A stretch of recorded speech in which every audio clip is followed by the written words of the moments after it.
This is VSiN PrimeTime. Live from the Circa Sportsbook in downtown Las Vegas on VSiN, the sports betting network. It is a Friday. It is the last Friday of the Circa College Hoops Challenge. Coming up in a couple of minutes, we'll have some more picks unveiled. Revealed the bottom four selectors. We'll move in with four more. But before we get to that, I do want to get an update here because our game of the night is going to start in about an hour. That is the Golden State Warriors taking on the Denver Nuggets. We do have some injury updates for you. So we were questioning whether or not Jamal Murray would play for the Denver Nuggets and the status of both Steph Curry and Jimmy Butler. I did take a small money line price on the Golden State Warriors at plus 115. So we will see if that comes to fruition. A couple of updates here. First off, about 27 minutes ago, Michael Malone says that Jamal Murray will not play tonight against the Golden State Warriors. So that is a blow for the Denver Nuggets. He was questionable to play. Current number right now, down to -1. Some spots like South Point are at pick. So that has been factored into the market. Having said that, Steve Kerr also says that he is not entirely sure yet about the status of Jimmy Butler, Steph Curry from Om Young Masuk, who covers all of the West Coast and the Warriors for ESPN. Steve Kerr says team will wait to see how Jimmy Butler, Stephen Curry, and Gary Payton feel after pregame warm-up to see if they will play. Kerr said he did not know if Butler underwent any further testing on his left forearm strain. So officially game time decisions for Jimmy Butler and Steph Curry. This thing's one or pick. Well, same scenario we talked about last night. Unless you feel strongly that you know what the right side is here pregame, why would you not just live bet this game? Yeah. And last night, the scenario popped up where you could have had Lakers plus 3.5 and the Warriors basically plus the same number. Yep. Right? And you didn't have to wait that long to get it.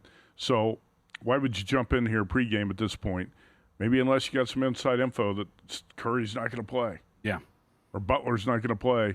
I'm not sure who would have that info. I think Steve Kerr's probably just waiting for those guys to come back after warm-ups and say, Hey, I'm going to go. Yep. Right?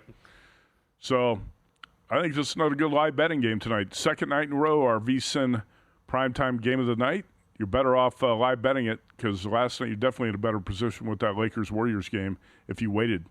Yep. So I think the same situation holds tonight. And hopefully it is as good a game because that was a good game. Warriors controlled the vast majority of it, but it's not like they blew them out, and there was plenty to play for there, so that was a ton of fun. Also want to note that this just came down moments ago. This is a big name for the Dallas Mavericks. Anthony Davis will not play tonight against the Los Angeles Clippers. Clippers open up 6.5, but are up to 10.5 with a total of 226.5. This is the first of a back-to-back set between these two. They will play today, and then they will play again tomorrow. Clippers, of course, both teams have plenty to play for. Clippers trying to make their way out of the play-in. Dallas trying to solidify their spot in the play-in as they will go no further up. So that is pretty big that Anthony Davis will not be available. One would assume maybe he'll play tomorrow, but we'll see if that's going to be the case. Again, Clippers now a 10.5-point favorite. Totals 226. You seem to think the Clippers are a dangerous team when we get to the playoffs, huh? I think especially opposite Chris Massaro on this opinion. I mean, here, look, as I say all the time, I do not, given the history of the Los Angeles Clippers and Kawhi Leonard, I do not fault anybody for thinking or not believing that this team can't do anything because Kawhi is just not going to be healthy. Don't fault anybody for saying that. Yeah.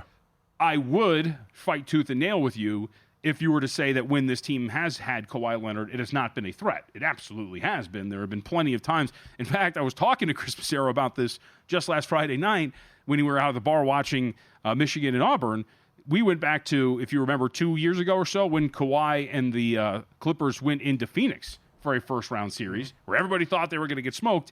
Kawhi went in there, completely shut down KD. They went in and won that game, went up 1-0 to the series, looked like the absolute better team, looked like they were going to win the series, and then, of course, he gets hurt. So, again, you understand the faults, but if this team, and that's a very big if, is going to be together, especially if they're on that right side of the bracket, where you're not going to be facing Oklahoma City in the second round, if you're taking on a team like Houston, I think that this is a team that can be at least formidable enough to make a run to a Western Conference Finals. I don't know if they can compete with a Boston or whatnot, but we've seen the high points of the Clippers so far this year. And Kawhi is really starting to round in the form at the right time. So, again, don't fault anybody for thinking it, but I will fight you to the bitter end if you're going to tell me if he's fully healthy, this team is not good. To the bitter end. I mean, am I wrong about that? When he's healthy, they're on. I want to cut this clip and send it to Steve Ballmer. He would love this. You're not answering my question. I don't know if I don't think the Clippers have that type of high ceiling. I think they're close, but not quite there. I'm not going to say the Clippers can win the West. I'm not going to say that. Well, sure. But my question was, if he's healthy, winning multiple playoff series, I think is totally in the books. I think for the Clippers. They could probably win a couple playoff series. Sure. Yeah, and they that could puts win a playoff series, and then the next series they would probably be a small dog, maybe in the second round, depending on who they play. Yeah, sure. Depending on who it is. I'm not writing off the Clippers. I'm always skeptical about the Clips because, first of all, I'm not a James Harden fan, even though he's been playing okay lately. Mm-hmm. And you always wonder, is Kawhi going to be able to stay on the court? Yep, absolutely. So I just have my doubts about that. But, also, big part of it in the past was I did not believe in Paul George in the playoffs. Sure. He was basically a bum in the playoffs. Outside of the one run to the Western Conference Finals, he was very good in that stretch. That was pretty much it. So I mean, in the West, once you get past the OKC Thunder, you kind of put all those teams in a hat, and I think when you get to the other 7, any of those other 7 can beat each other. Sure. And the Clippers, I think they can get to the West Finals. Once they got there, I don't see how they could beat the Thunder. Yeah.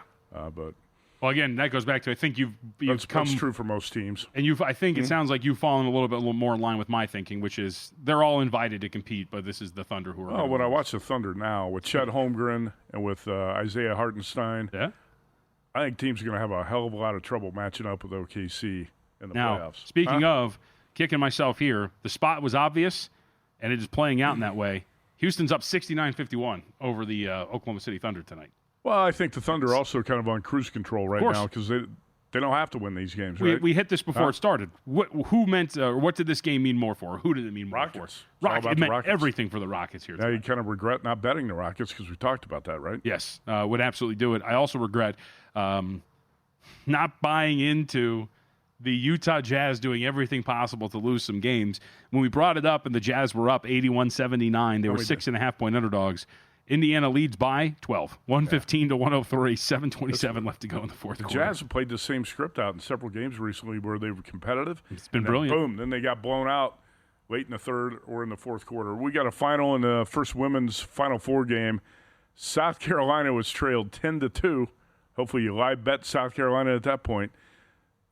Blowout winner, 74-57. 17-point win for South Carolina, a 5-point favorite. So going into the final game tonight, it's going to be UConn and UCLA, and it looks like UConn's still a 7-point favorite at most spots across the board. Yep. Let's see some other injury updates for our game of the night. Julian Strawther will be available to play. Peyton Watson is available, as is Christian Brown, Aaron Gordon, and Nikola Jokic. They all had varying designations for the injuries. Nikola Jokic, Aaron Gordon were probable, so no surprise there. Peyton Watson, Julian Strawther were questionable. So outside of Jamal Murray, the Nuggets are going to be at full strength. So we will see what the Warriors have in store, waiting for clarity on Steph Curry and Jimmy Butler. Quick question for you. We'll get to some of the Circa College Hoops Challenge plays in the next segment. Sure, yeah. So in 2008, when all 4 number 1 seeds got to the Final Four, and you think, this is going to be an epic Final Four. Both semis were blowouts, double-digit games. In the women's Final Four tonight, you've got powerhouse teams, right? Texas, South Carolina, UConn, UCLA. First game decided by 17 points. Would it stun you if both games or one of the 2 games on Saturday in San Antonio is a blowout or a double-digit type of game? It would stun me if both were. Right. I do think Florida, I'm not going to, it's 2.5-point spread. I do think that is 2 teams that are pretty close to one another. Florida and Auburn. Now, I don't want to sell Houston short, but Duke has shown, I will say, UConn-esque qualities through this run in the NCAA tournament. Even when Duke beat Arizona by 7, that was a 15-point game with 7 minutes to go, right. And Arizona just made a bunch of shots to make it look closer. It looked like really a youngish team letting its foot off the gas in a game that they thought they had won. So given that Duke has really shown no cracks in the armor up to this point, I don't think it would be surprising if they were to win comfortably against Houston. I would be surprised if we got a replay of Auburn, Florida the first time around. I go back to, we could talk about Johnny Broom's injury all you want. They have allowed about a point per possession or fewer or a little bit under that throughout the course of this tournament. Auburn has 3 of the 4 teams they have played. They have given up less than a point per possession. They've done a very good job defensively, and I think that can continue here against Florida. It's just whether or not your offense shows up, if Broom is healthy, and you can finally get your head out of your rear end and hit some shots from beyond the arc, because you've been shooting 31% from beyond the arc. So I think that one's going to be tight and close, and not fun to watch for me. But I do think I would be surprised if both were blowouts. That's crazy. I remember watching the entire 40 minutes of that first game between Florida and Auburn, and that was a blowout, and the Gators were down a couple guys, and they were up 20 points on Auburn's home floor. You know what's interesting with Duke? Playing a much different opponent than they have been in this tournament to this point, because Arizona, not great defensively. Baylor was a bad defensive team. Duke scored 1.50 points per possession against Baylor. Yeah. What do you think it's going to be against Houston? It feels like this is the type of game that Houston's going to have to muck up and try to win like 67-65 or something like that. Yes. You know what's crazy was going back to Auburn actually led by 10 points in that game early on against Florida. And then Florida was up by 10 at the half. I think Florida led by as many as 22 in the second half. Yeah, let me look up the box score. But yes, that was it was a weird game where it looked like, oh, hey, maybe Auburn's going to win this thing comfortably against them, and that was not the case. I have this. Yeah, it was 67. It was 68-47 with about 14:21 left to go in the second 21-point game? Yeah, so 21-point game. Tell us about the horses and hoops. You know what, Matt? I will. If you go and check out our friends over at First Bet, you can put your skills to the test in the Hoops and Horses Pick'em Challenge. Sign up for free. Play at VSiN.com/hoops and horses. Make your picks for Saturday's marquee horse races and basketball matchups. Top pickers receive First Bet vouchers you can use to bet upcoming races on First Bet, including the Kentucky Derby Saturday, May 3rd. VSiN.com/hoops and horses. From the hardwood to the home stretch, VSiN.com, hoops and horses.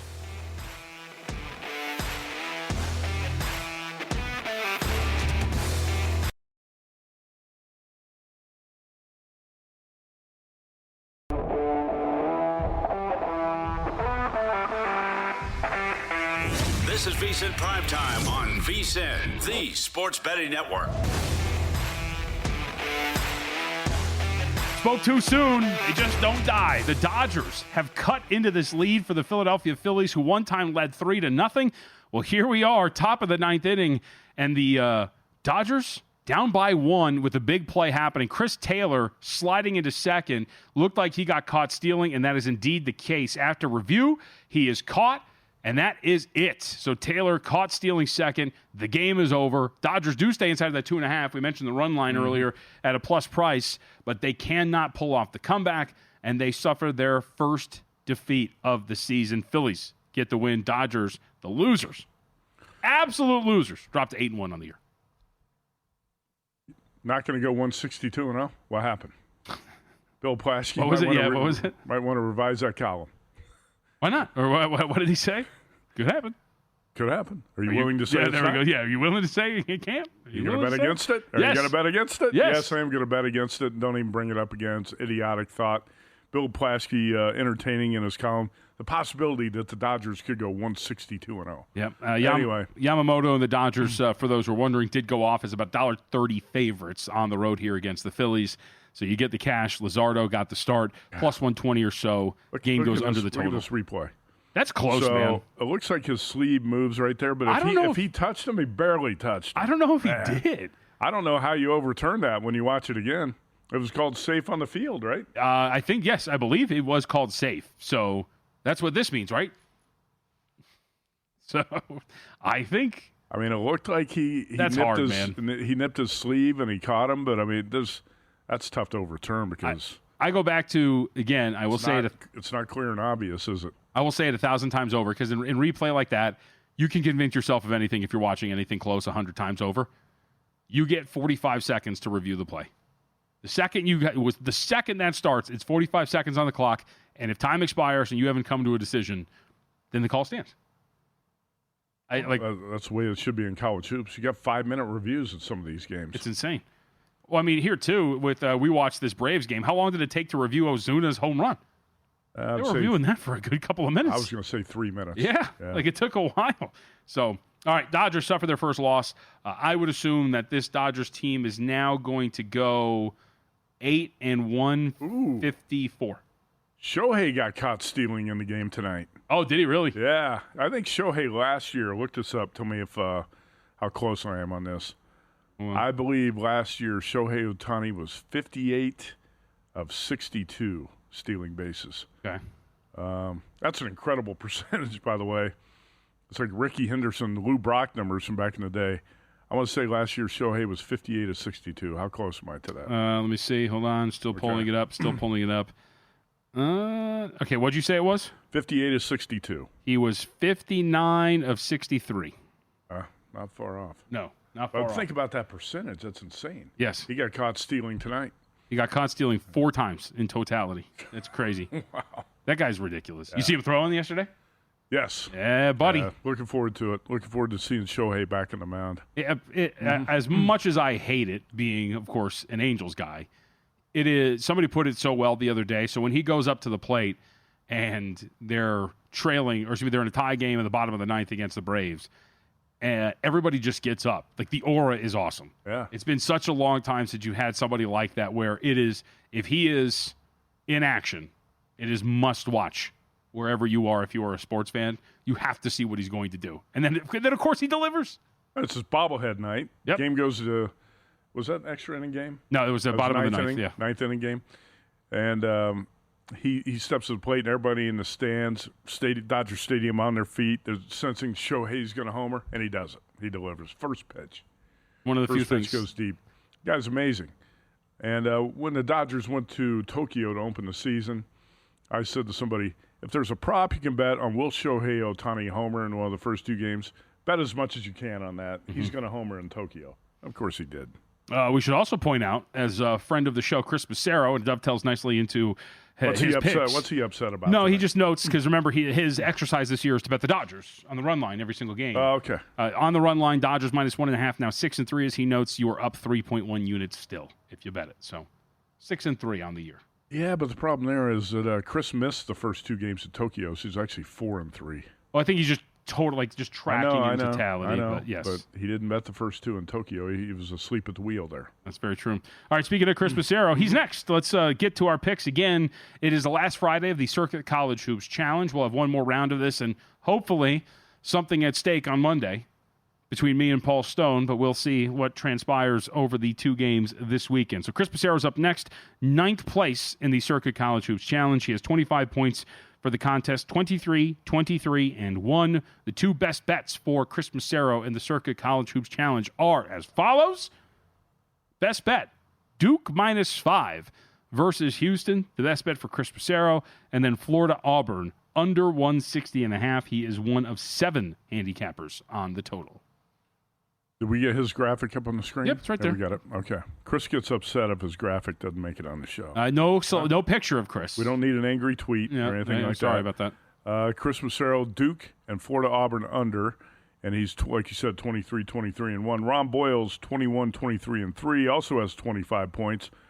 Ron is on the Duke-Houston under, 136.5 for his best bet. Or 136 for his best bet. Under 136. And he'll also take an Auburn plus 2.5.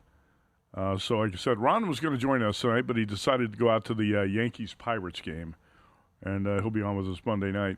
So Boyles and Massaro tied at 25 have no common selections of their four picks. Jockeying for position there. I think we got to save Ken Thompson and David Deneen for the 7 o'clock hour, right? Sure, if you want. They're going to be on the show with us. Well, then would you like to unveil your selections? I'll go ahead and go with mine, then we'll go with the professor, Aaron Moore. All right, so Ken Thompson, David Deneen will join us in the 7 o'clock hour. We'll get their picks. So we move ahead to Matt Youmans, 24, 22, and 1 on the year, 26.5 points, tied for 5th. Auburn plus 2.5 over Florida, best bet, and Houston plus 5. Going with both dogs. I was, really tempted to go with Florida Auburn under 160.5. I just decided to stick with both dogs here.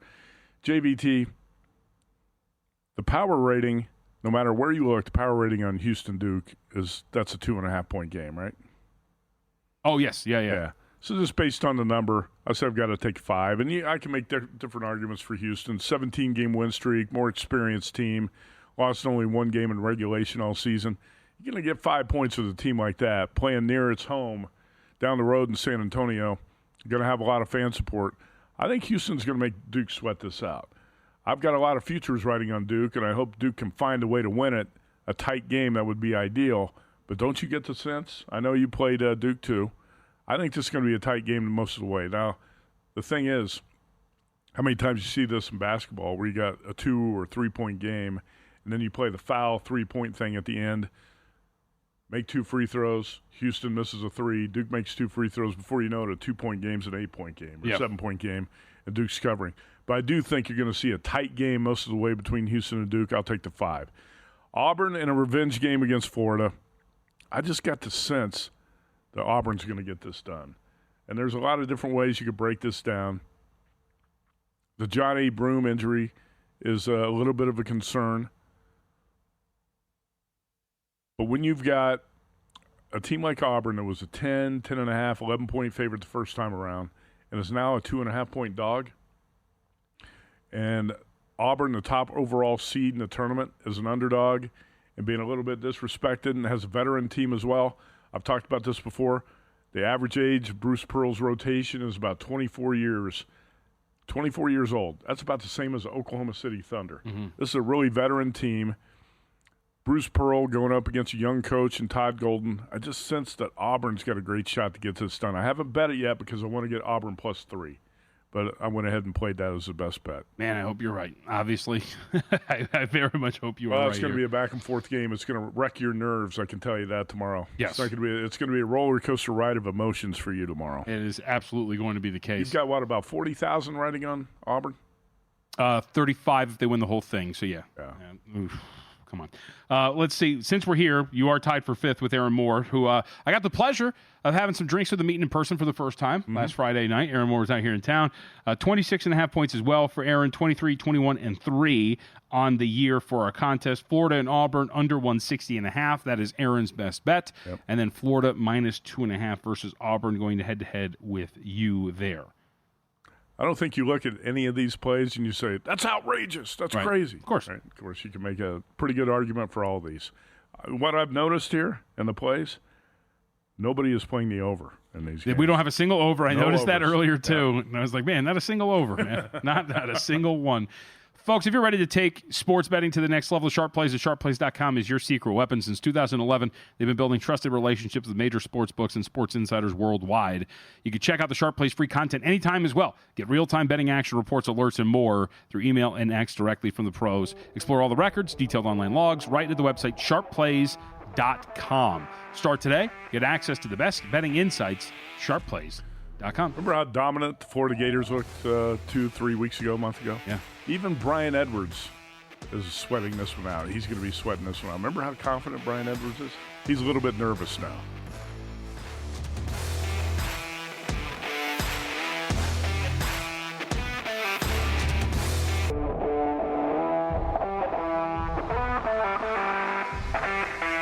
This is VSiN PrimeTime on VSiN, the Sports Betting Network.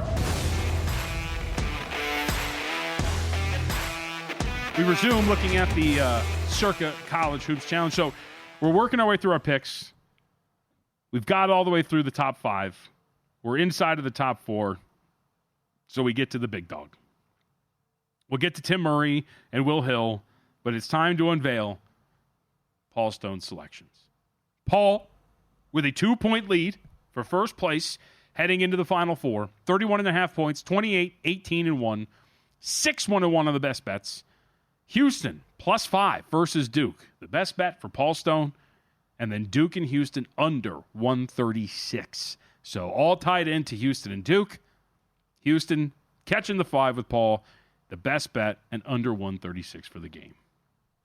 Let's go ahead and show your picks and then get to the tiebreakers because we are going to have a clean tiebreak, by the way. Yeah? Okay. Yeah. So for me, I decided for a little bit of gamesmanship, I did scout Paul Stone. I will not lie. And knew that he would be using Houston. So I used Duke -5 to get head-to-head there, maybe get up on him on a point, and then used Auburn +2.5 as my best bet. Look, I've been riding Auburn. I will say this. In this stretch, they have covered these 3 straight. We can go back in the contest. I have used Auburn every single one of those rounds, and I'll just continue to go with this. I think they've proven to be a little bit of an undervalued team in this NCAA tournament, covering these numbers despite facing some adversity in each one of these games, specifically the Michigan game. And do, again, believe in this team, so we'll see if that comes to fruition. But Auburn +2.5, my best bet. Duke -5, and as you have pointed out throughout the program, the most important aspect of my selections, no matching picks with Paul Stone, so it's game on tomorrow. Yeah, last year going into the final weekend, David Dineen had a lead on Bobby Buckets Brubeck, and Bobby could not catch him because they had common plays. Yep. You have a chance to catch Paul Stone and win this. Now let's go ahead and take a look at the tiebreaker picks, by the way, because if you happen to catch Paul, there is going to be, well, you could explain this better because you've got Auburn. So you're going to be in a great position if Auburn wins as a best bet going into Monday night because Paul Stone's tiebreaker, his champion is Florida. Your champion is Auburn. Yeah. So that game, that's pretty much might be wow. If you lose that game, you're out. There's so much. much. If you win on that game, you get a great shot to win this contest because you and Paul Stone each had Duke, Houston. Each had Duke and Houston in the Final Four. Yep. You both lost one team along the way. Paul lost Michigan State. You lost St. John's. Yep. You both had Duke and Houston. His champion is Florida.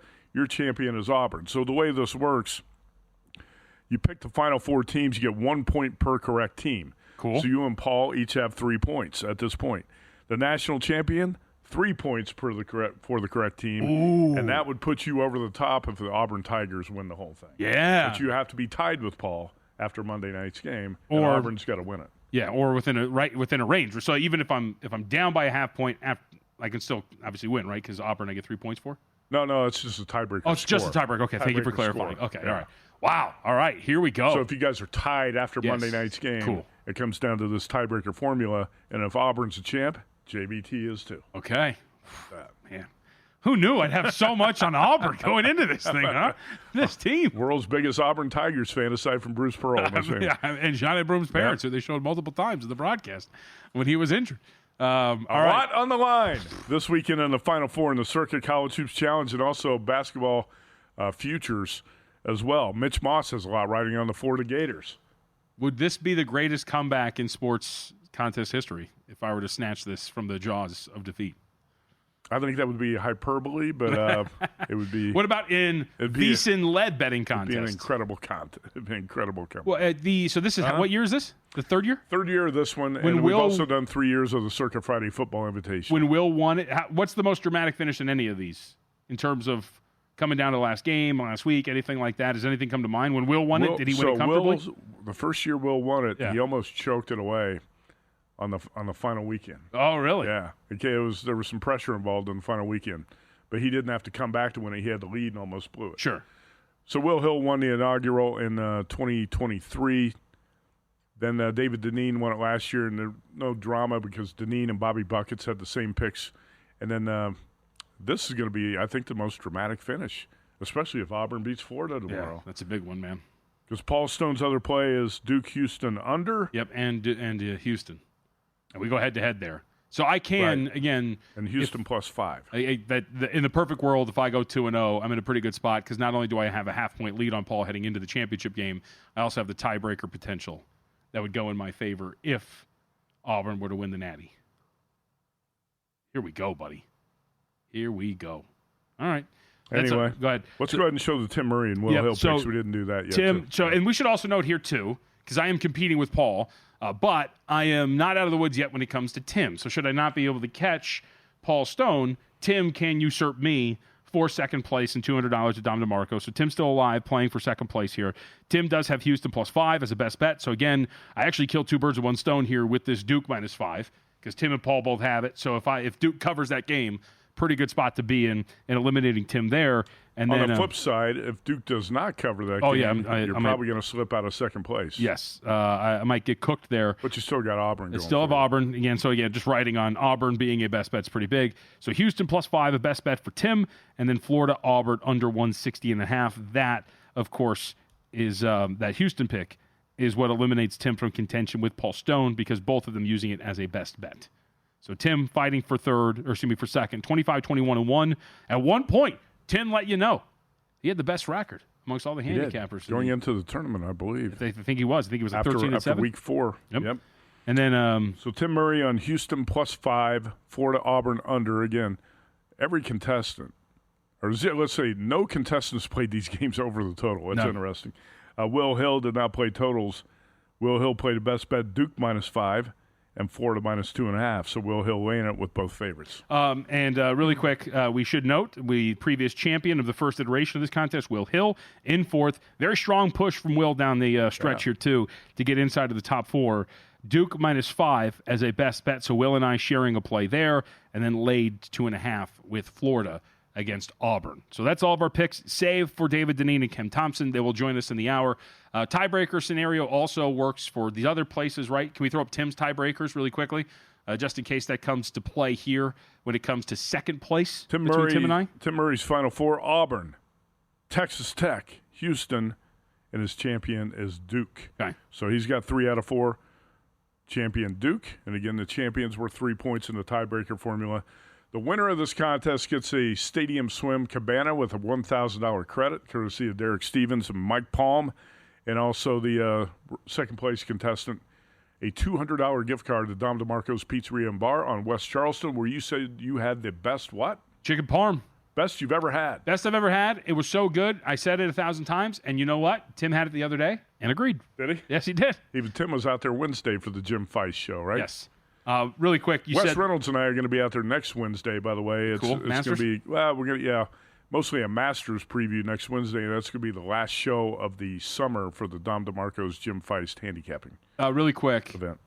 Paul, if he wins, does get to choose between the cabana and the Berries comp, correct? That's true. Yes, Paul gets okay. his choice. Last year, David Dineen chose the Berries comp. He brought his friend over from Fresno and invited you and I to Berries after the show that night. And we did not use all $1,000 of the comp. Do you recall that? I recall that very much. I mean, we ordered everything possible. You know what really runs up a bill in that circumstance is drinks. Should have Right? had more. David Dineen's not a drinker. No, very true. But I had multiple drinks. You and I did. You know what? I should have done more of my part. I'm really disappointed in I myself. think Dineen's buddy had one drink, and Dineen drank water the whole time. Should have Is that done right? should have done my part. Yeah, we ate plenty. That's very true. I think we actually used somewhere around $738 of the bill. Is that right? Yeah, I think that's Of the right comp? about what we did. So, all right, looking forward to it. At least we have some competition going into Saturday, so that's fun. Paul looked like he was going to run away and hide with this thing. Nah, it's going to be some drama here at the finish, and looking forward to it. Paul Stone again, 28-18-1 against the spread, and 6-1-1 on his best bets. JVT 26-19-2, 5-3 on your best bets.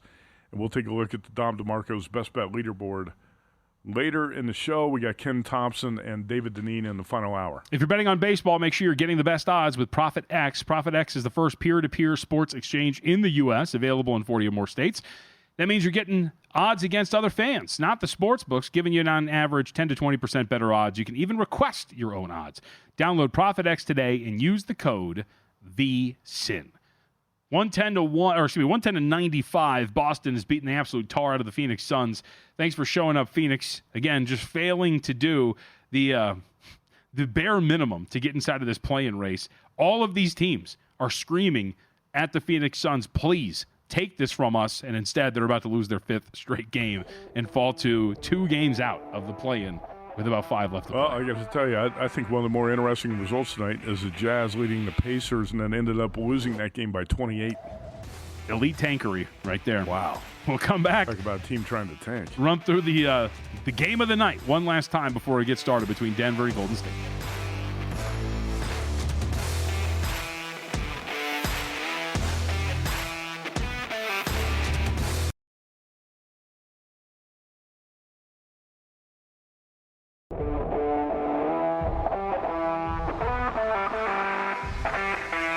This is VSiN PrimeTime on VSiN, the sports betting network. Coming up in about 15 minutes, we will have one of 2 Circa College Hoops Challenge contestants with us to give us their thoughts on the Final Four. David Dineen will be with us, last year's champ, the still defending champion until this thing is over, be with us to get his thoughts on what is going to transpire on Saturday. Couple notes from Twitter. We got the Masters right around the corner. ND Jeff Seeley, highly respected golf handicapper. He is a huge fan of Ludwig Åberg. Mm-hmm. He said Ludwig is going to be the next Brooks Koepka, but better. That's a bold statement for a guy who loves Brooks Koepka. Mm-hmm. But he said that. Well, Jeff just tweeted out, guys, Oberg is clearly lost. Don't bet him for the Masters. Bet an informed player like Rory McIlroy. So he's bailed on Ludwig Oberg for the Masters next week. Cupmaker Jeff is out. Adam Hale sends a tweet and says, will there be a VSiN Golf Invitational this summer? I don't have the answer to that yet. It's 50-50. Ooh, so it's not no. Good. I love the VSiN Golf Invitational. It was very sad that we could not do it last year. At least the answer is not no. So very much looking forward to hopefully getting that done. We were trying to nail down a firm commitment for a course about 2 weeks ago, and the guy who was supposed to show up here at Circa to talk about it never showed up. So that's on the table. We'll see. Okay. Still a possibility. Don't know if we're going to do it or not. Obviously, with the Primm Valley Golf Course closing last summer, that was a big problem for the VSiN Invitational. That was the ideal place to hold that. Moneyline Marv piles on Bill Plaschke on Twitter and says, Dodgers 161-1? What do you think? Yeah, I think so. By the way, we should note, we shouldn't let this go by. This happened about 30 minutes ago, but Alex Ovechkin with his 894th goal tonight. Yeah, he's tied Wayne Gretzky for most goals in NHL history. The great one was in attendance tonight when Ovechkin tied him, and that's hell of an accomplishment. I know a lot of people never thought Wayne was going to get past, and Ovechkin's not only going to pass him, he's going to put a lot of distance between the two, I think. He's got a lot of good hockey left in him. Yep. So, again, tied Ovechkin, so good for him, and we will see if he can get there. The Great Chase, as they are calling it. Get it? Great 8? Alex Ovechkin. All right. With that, 123-101, the Boston Celtics are going to get a victory here. With 5 seconds left, this thing is all but over. So we should note that. We should also note that another streak is snapped. This one a negative one. 10-0. Braves get it done. They snapped their 0-7 slide to start the season. They are now 1-7. They win 10-0 over the Miami Marlins. And still not great for Cincinnati, but at least it won't be 1-0 tonight. 3-0. Milwaukee up on top, bottom of the sixth inning over the Cincinnati Reds. Oh, my gosh. What you got? I can't. I'll show you during the break. Okay. There's a video going around Twitter of a fight at Walmart. Okay. You love those fight videos. I don't know. This is a classic.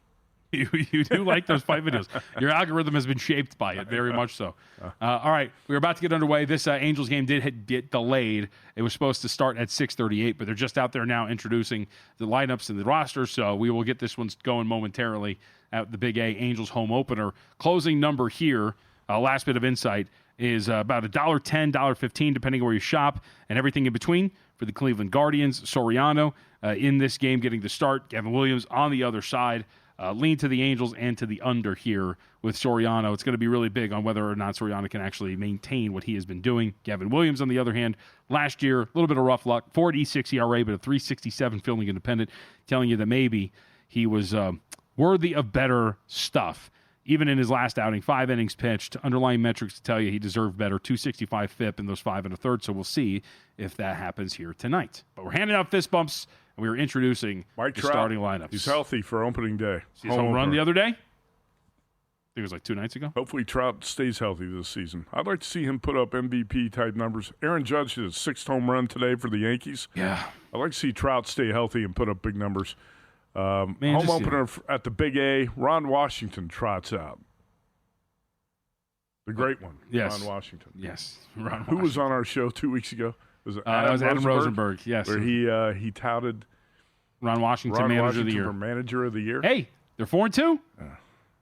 I mean, if they can keep that pace up where they win 4 of every 6 games, he's going to have a great shot. Hey, they got some stuff on the roster. It's not terrible. We're watching Nolan Chanel come out. They just showed Logan O'Hoppe, who's actually a pretty decent hitter at the plate, their backstop. So they're not devoid of talent. Oh, they got some talent. Can they win 4 of every 6 games? Yes.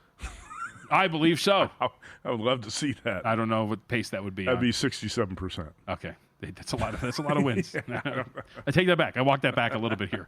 Although, if the great hope Joe Adele finally becomes what everybody expected him to, maybe that will actually happen here. And starting pitcher Jose Soriano very much. Man, you know what? Looking forward to this. Plan is to go out to a ballpark this summer, Seattle or San Diego again, to go check out a ball game. But love every summer going out. Baseball season's great. Going out there and sniffing the grass. Did you end up betting the Angels on this game? No. You know what? I'll put you this said in. you I'll put this in. lean. Yeah. I thought you were going to make a small bet. If I wanted something a little bit, pressure you into making a bet. No. You've done it already. It's over. You said you know plan what? to Let's bet the parlay Angels it. plus 105. Let's parlay it. With Auburn? No. I have enough on that game. I don't know.